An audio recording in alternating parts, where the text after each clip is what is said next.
Coming up on Locked On Dodgers, the Dodgers hired JT Watkins, the guy who got suspended for cheating with the Red Sox in 2018.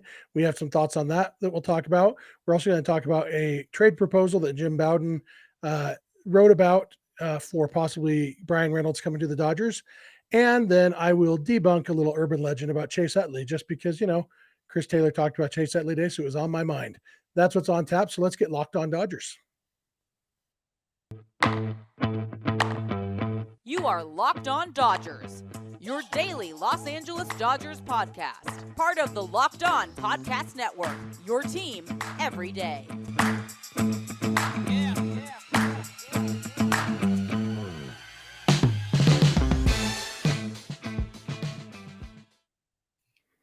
Hey, Dodger fans, this is Locked On Dodgers, part of the Locked On Podcast Network, your team every day.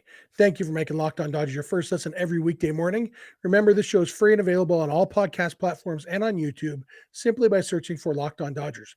Or even better, go ahead and subscribe wherever you're watching or listening right now, and then you will never miss a day, because we're not going to. If this is your first time watching or listening, I am Jeff Snider. That guy next to me is Vince Samperio. For the first time in what seems like years, and literally for the first time since last year, Vince and I are doing an episode together. Vince and I are both lifelong Dodger fans, just like you are. We've also both spent time covering the Dodgers in the press box and the locker room. So we're not quite insiders, but we bring you the smart fans perspective on our boys in blue every weekday morning. And Vince, what was it? It was before Christmas the last time we did a show together, wasn't it? Yeah, the 22nd on my grandpa passed, so it was before that. So yeah, it's been a while. That's a long time. Well, it's good to see you. Nice talking to you. And we've done a couple split episodes since then. And I did some solo episodes and you did some solo episodes. But it's always more fun when we're actually talking to each other about the Dodgers. So that's what we're going to do today. And kind of some big news. It hasn't gotten a lot of play yet, but I suspect it will. The Dodgers hired JT Watkins, and he was the guy in 2018 when the Red Sox cheated, and we've heard all sorts of false equivalencies over the years when people saying, well, Dodger fans are so mad about the Astros cheating in 2017, but you sure did accept Mookie Betts and Joe Kelly, and they cheated in 2018. And that's for people who don't understand what actually happened in 2018. The players didn't really cheat for the Red Sox. It was one rogue employee, basically, the guy who he was in charge of decoding other teams' signs, which is legal when it's done after a game, not in real time. But he was also their replay advisor, the guy who sat in the replay room and told the manager whether or not to challenge a play. And it turned out that this guy, JT Watkins, did, in his role as the replay guy, he also sometimes noticed, they're switching up signs, and he was really good at decoding them. So sometimes he would decode them on the fly and pass that information along to the players, and the players were used to getting information from him, so it didn't strike most of them as odd. It was just they thought it was legal information that he was passing to them. Turned out it was information that he had acquired in ways that didn't follow the rules of baseball, and ultimately he was suspended for the entire 2020 season after it was found out what he did. And when he came back in 2021, he wasn't allowed to be their replay coordinator anymore. Anyway, he has now left the Red Sox and been hired by the Dodgers. And, it's an interesting thing. It's easy to say, well, yeah, Mookie Betts didn't know anything about it, so I have no problem with Mookie Betts being on the Dodgers. It gets a little bit trickier when the Dodgers actually hire the guy who did cheat for the Red Sox in 2018. And I've been working through my feelings on this as Tuesday's gone on.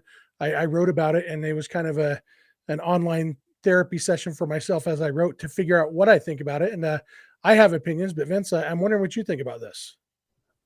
Yeah, it's interesting, that exactly like you said, but I don't know. It's like it can go either way.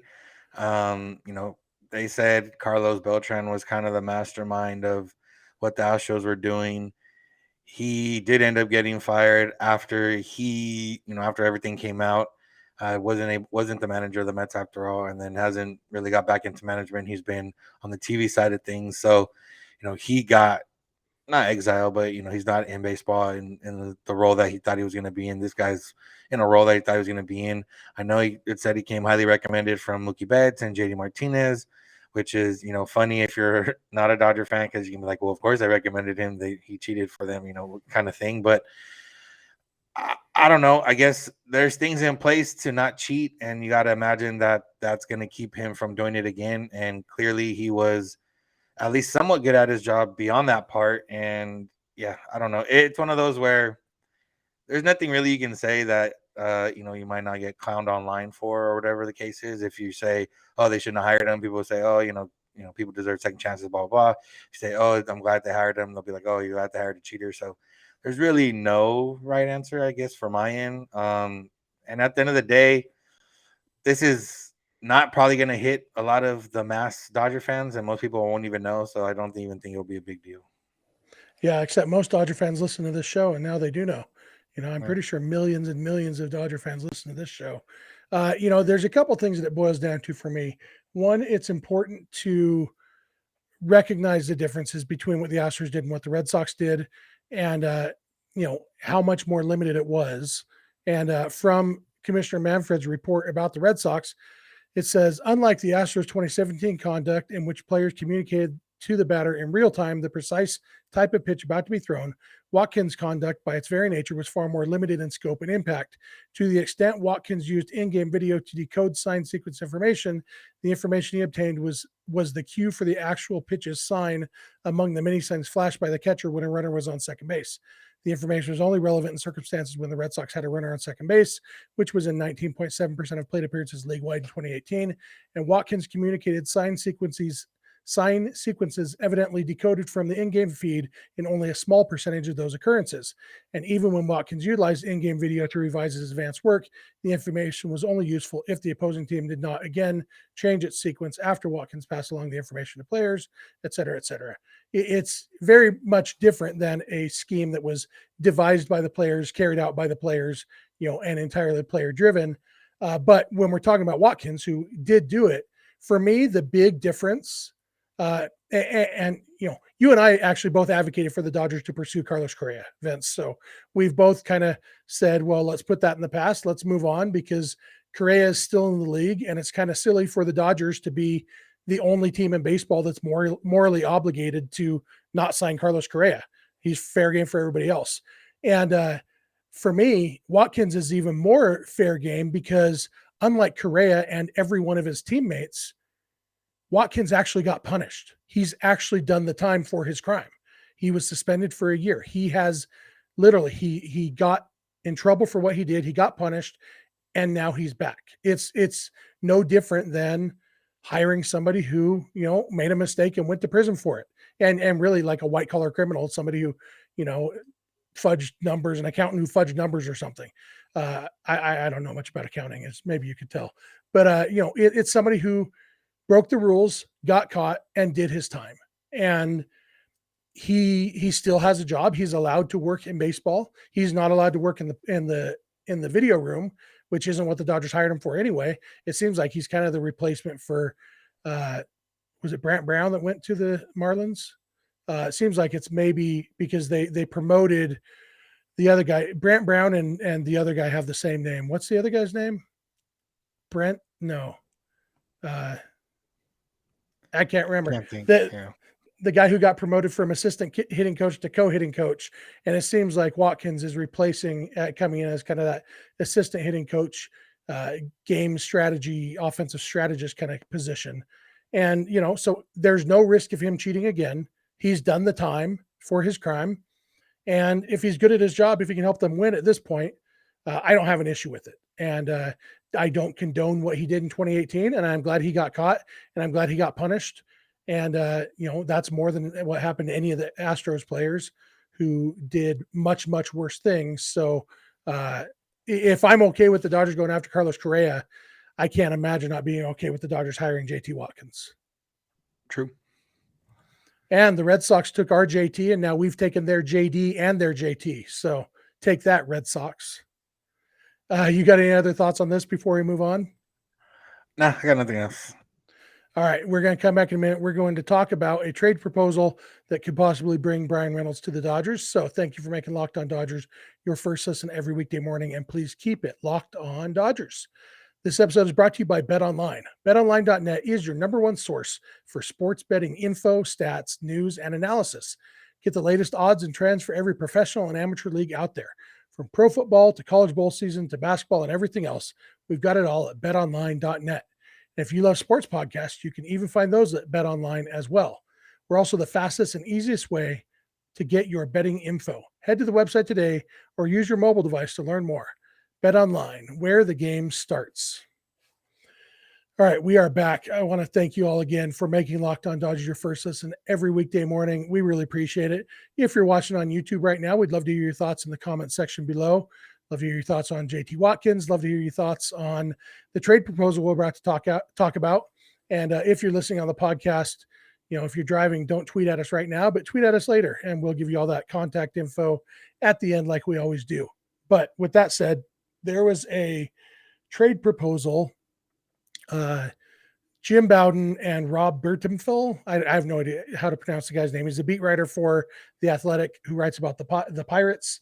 And they wrote a column basically taking reader suggestions for trade proposals for Bryan Reynolds and analyzing them from Bowden was kind of in charge of analyzing it from the other team's perspective. And Rob B, we'll call him, was in charge of analyzing it from the Pirates' perspective. And there is one proposal about the Dodgers, which was Bryan Reynolds to the Dodgers for Bobby Miller, outfielder Jose Ramos, and lefty Maddox Bruns. And Bowden said, this is a fair trade proposal, or at least a good starting point toward a final package, and one I think would be considered by both sides. The Pirates would get a huge righty arm in Bobby Miller and a solid southpaw prospect in Maddox Bruns. Jose Ramos is a special outfield prospect. If I'm the Dodgers, I would try to substitute lesser outfield prospect Ryan Ward for Ramos to close the deal. And there's more to talk about that we'll get into some of the stuff that Rob B said, but just, the trade proposal itself. What are your thoughts on that, Vince? Honestly, I don't know. I guess I'm not sold on Bryan Reynolds. I don't know if because he's been on a bad team and I obviously haven't really seen him. You look at the numbers and the numbers are pretty good, but I don't know, for some reason I'm not high on Bryan Reynolds, even though he would fill a need for the Dodgers. He has been pretty good the last two seasons, with 2021 being the better season. But I don't know. I really like Bobby Miller. That's already, he's somewhat untouchable in my eyes if it's not like a crazy well-known name. But they've gotten well-known names and they haven't always necessarily worked out. And maybe this is the type of guy that would work out. He still has 3 years left. You're getting good value in terms of that. But yeah, I mean, right off the bat, I say no. And then, you dig deeper into Bryan Reynolds and you kind of look and you kind of think about it and everything else. And you're like, okay, it might make sense. And then it comes back down for me as like, they've gotten by with a not great hitting center fielder the last few years. And I think it would be more beneficial for them to have Bobby Miller in the next couple of years, especially if Julio leaves. And then, Walker Buehler will be a free agent after a couple of years as well. So I think, that might benefit them more in the long run. And also right now, we don't know how some of this team's going to go next year. It's not necessarily a win now mode like it's kind of been in the past. So giving up all that before the season even starts, before you even kind of know how your team's going to go, like, are they going to be really, really good? Are they going to struggle out of the gate? Are they, going to be a 85, 90 win team? Are they going to be a 90, 95 win team? We don't really know. So with all that being said, I wouldn't do the deal right now, but that's with the caveat that I'm not that high on Bryan Reynolds, but yeah, I guess that's where I'm at. Yeah, I might be a little higher on Reynolds than you are, but I do believe, for me, the Dodgers' top four prospects, Cartaya, Vargas, Miller, and Gavin Stone, I wouldn't include any of them in a trade for Bryan Reynolds. I think the four of them are too close to sure things, or at least too valuable.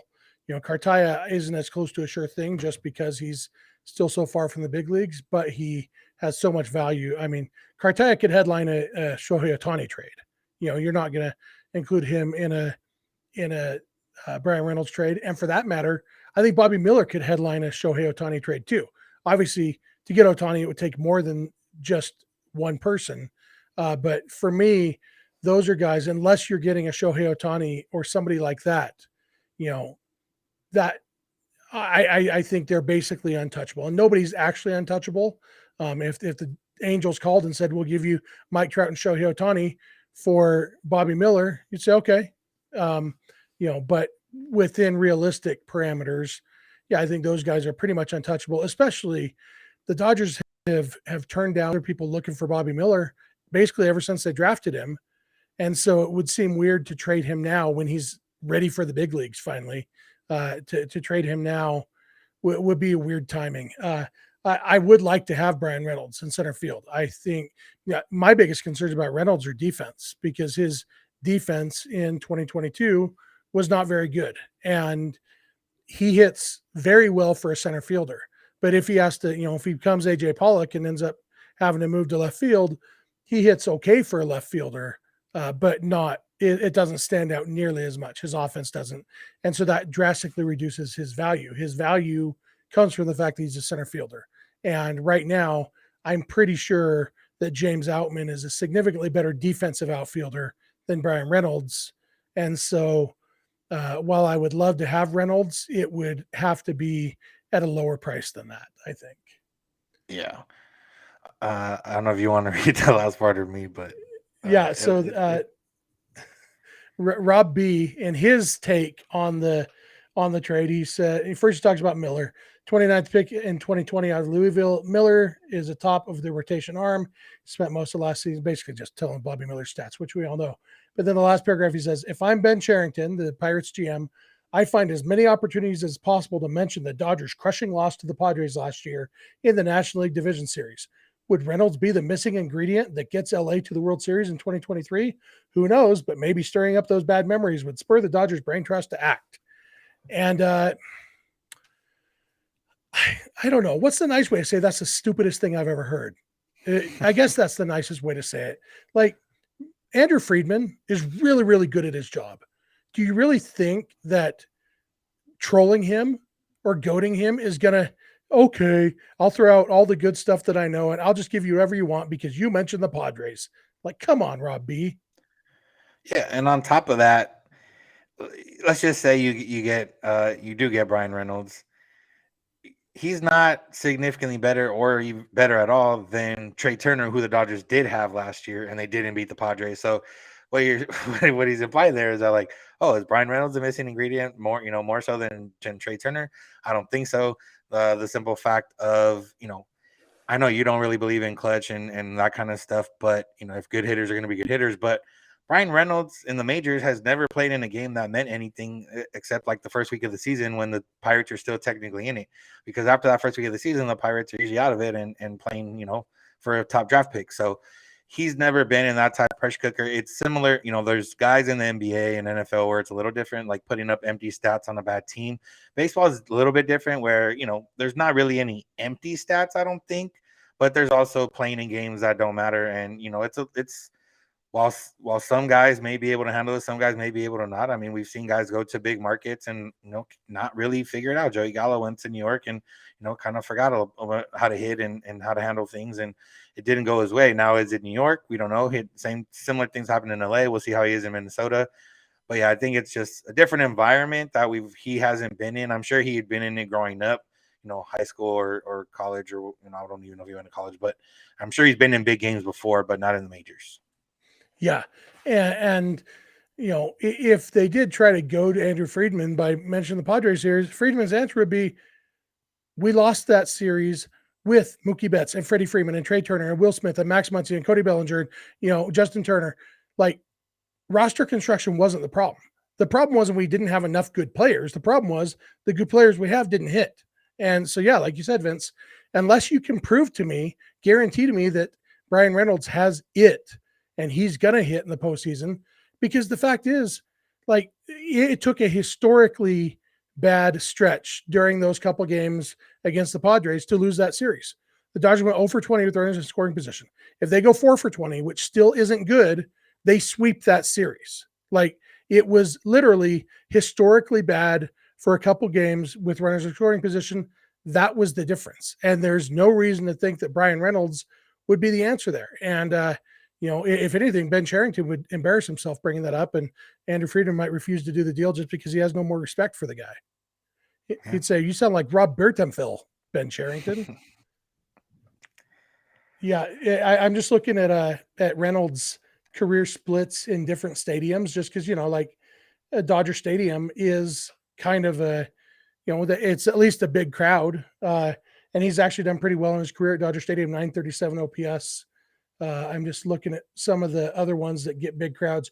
Yankee Stadium, it's only 9 plate appearances, but he is 4 for 9 with a homer, and 4 for 9 with a homer, 1222 OPS.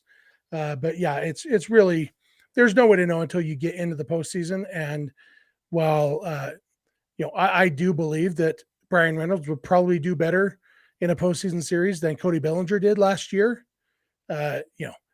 Again, roster construction wasn't the problem with last year's Dodgers team. All right, we're going to come back in a minute, and I am going to debunk a fun little urban legend about Chase Utley that was brought up because of something Chris Taylor said. So thank you again for making Locked On Dodgers your first listen every day, and please keep it Locked On Dodgers. All right, we are back. We want to thank you again for making us your first listen. When we're done with this, for your second listen, check out Locked On MLB Prospects. Host Lindsey Crosby is a prospect encyclopedia, and he's going deep on the MLB stars of tomorrow. It's free and available wherever you get your podcasts. And so on Tuesday night, Vince, Chris Taylor was on Access Dodgers on Sportsnet LA, and what's the guy's name? John Hartung asked Taylor who his favorite teammate of all time was.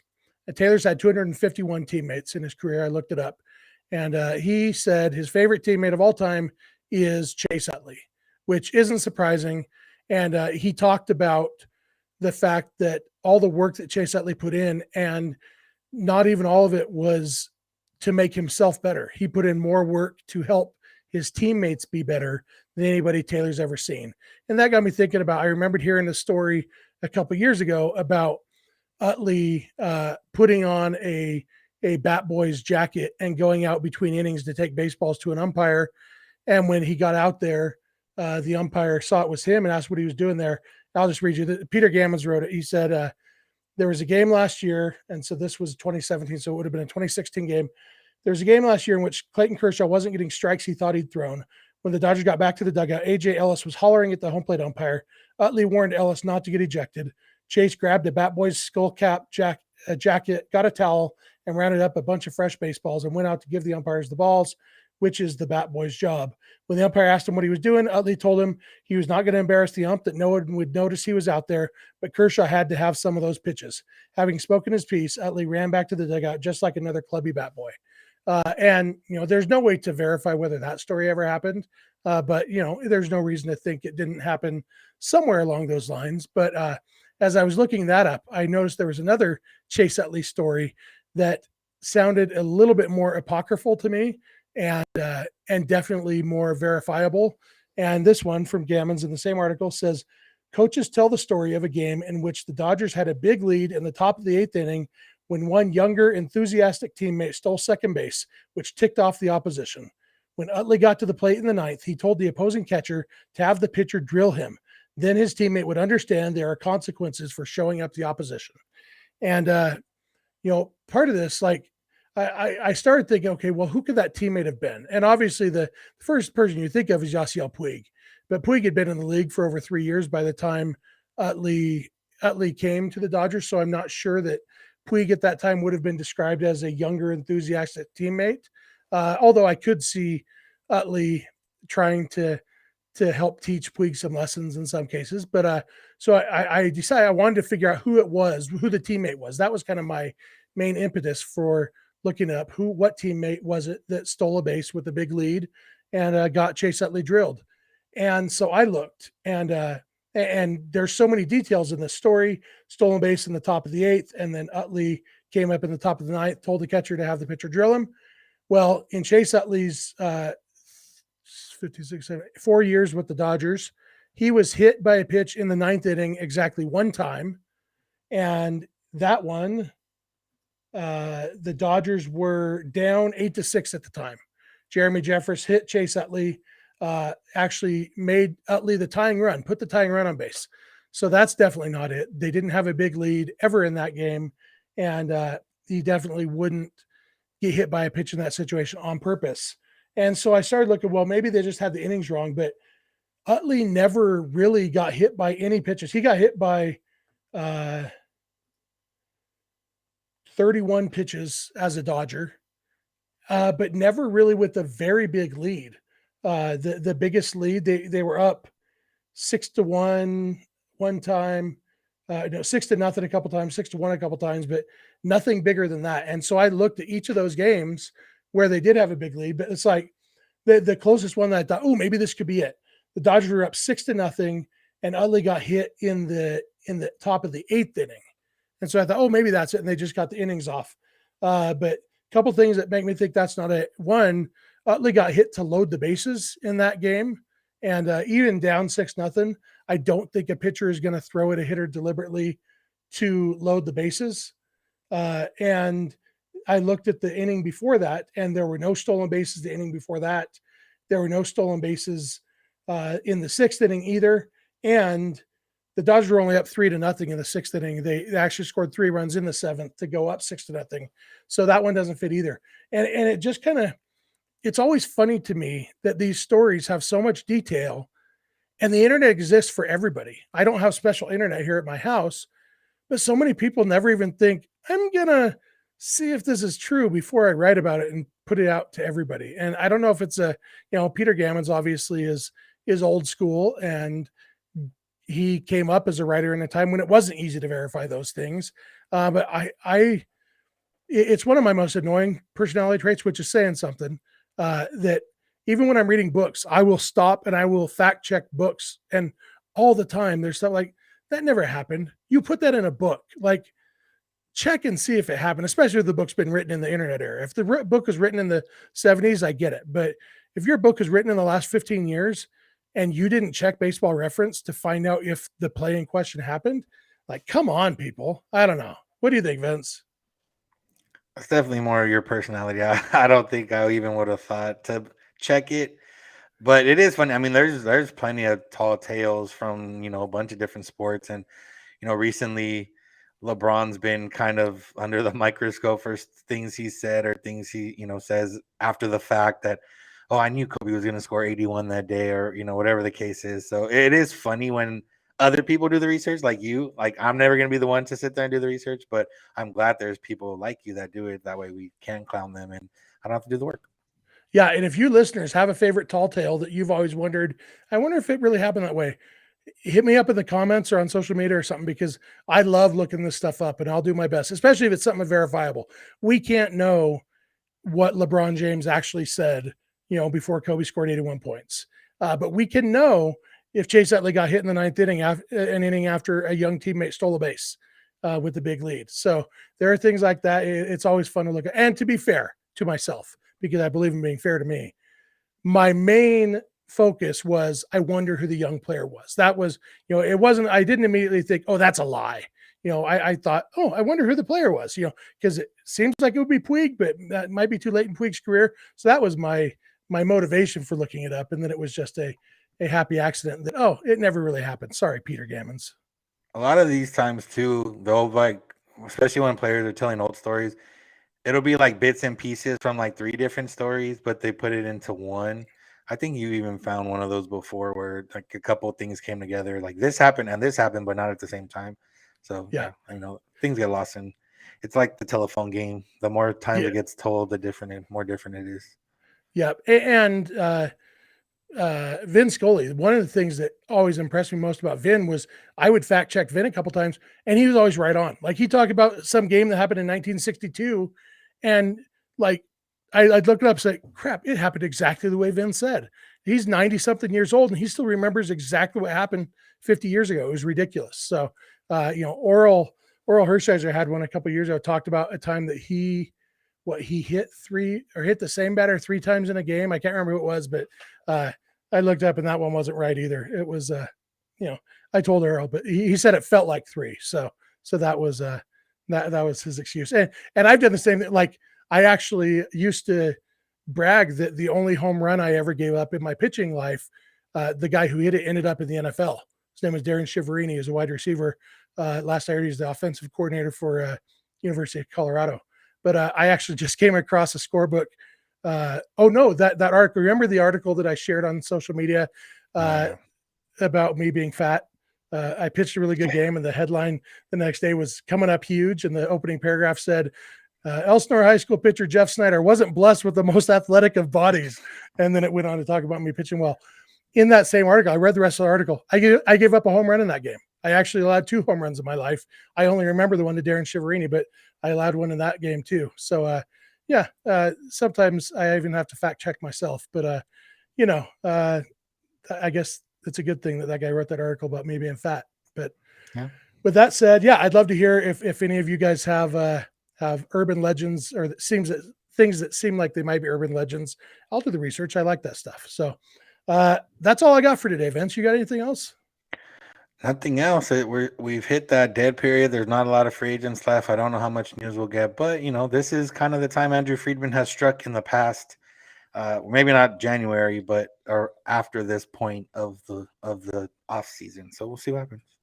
Yeah, it's really interesting to think about what the Dodgers roster is going to look like. The more I look at it, the more I think Jason Hayward is actually going to make the team and is going to be a viable member of the team. And he's putting in the work. So, but he has a locker at Dodger Stadium. He has a number. He's number 23. And, getting a locker and choosing his number seems like they're at least taking him pretty seriously. So maybe Jason Hayward is going to be this year's example of the Dodgers fixing a player. Fingers crossed anyway. That's going to do it for us today. Thank you all for making Locked On Dodgers your first listen every day. We really appreciate it. Now for your second listen, check out Locked On MLB Prospects. Host Lindsey Crosby is a prospect encyclopedia, and he's going deep on the MLB stars of tomorrow. It's free and available wherever you get podcasts. If you're not watching and listening to Locked On Dodgers every day, we'd love if you had 1 or 2 days a month of your rotation. If you have friends or family who like the Dodgers as much as you do, tell them about the show. Maybe they'll like it. You can follow us on Instagram and on Twitter at Locked On Dodgers. Vince is on Twitter at Vince Samperio.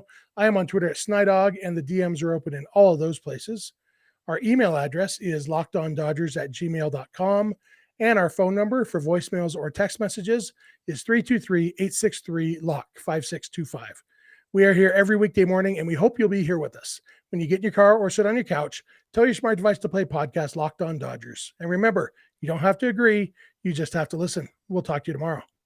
Have a good one.